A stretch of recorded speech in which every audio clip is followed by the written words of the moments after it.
Сәлем достар, қалайсыздар? Алғаш рет блогершілігім оянып кетіп, 7-9 қыркүйек аралығында болашаққа сеніммен атты өңірлік жастар лагерін бастан аяқ түсіріп шықтым. Бұл бізде ең алғашқы күн, яғни бірінші күн. Лагерь қала сыртындағы Балдәурен базасында өтті. Міне осылай арнайы киімдерін киіп алып, сахна сыртына жиналдық. Жастар орталығының басшысы Абылай Фазылбек 3 күндік лагерьдің ережелерімен барлығымызды таныстырып өтті. Және лагерьге қатысушы жастардың барлығына сәттілік тіледі. Ең алғашқы күні біз топ-топқа бөліндік. Біздің фасилитаторымыз Олмекен Қайратқызы өзін-өзі таныстыру тренингтерін, түрлі ойындарды ұйымдастырды. Және обед уақытысында түскі асымызды ішіп алдық. Жалпы Балдәурен базасы қала сыртында орналасқандықтан бұл жақта сет ұстамайды. Бірақ өте ауасы таза, керемет жер. Арасында өстіп қиялданып видеоға түсіп алдым. Бауырсақ, көшбасшы, сағат, сенімділік тренингтері болып өтті. Түрлі пікір алмасулар болды.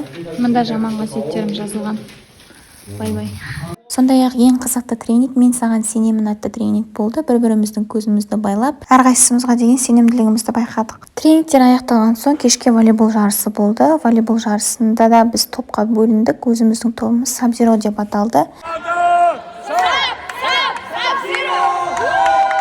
Осылай командамызға балет еттік. Міне мынау кешкі закат өте әдемі. Сосын кешке қарай Актаун шығармашылық бірлестігі әншілері келіп, бізге концерт қойды, түрлі әндер айтты. Және соңында дискотека болды, барлығымыз биледік. Барлығы өте көңілді, креативті жастар. Би аяқталған соң барлығымыз бірге өзіміздің ойымызды, бүгінгі күн туралы пікірімізді, қорытындыны айтып шықтық. Бірінші күн осылай аяқталды.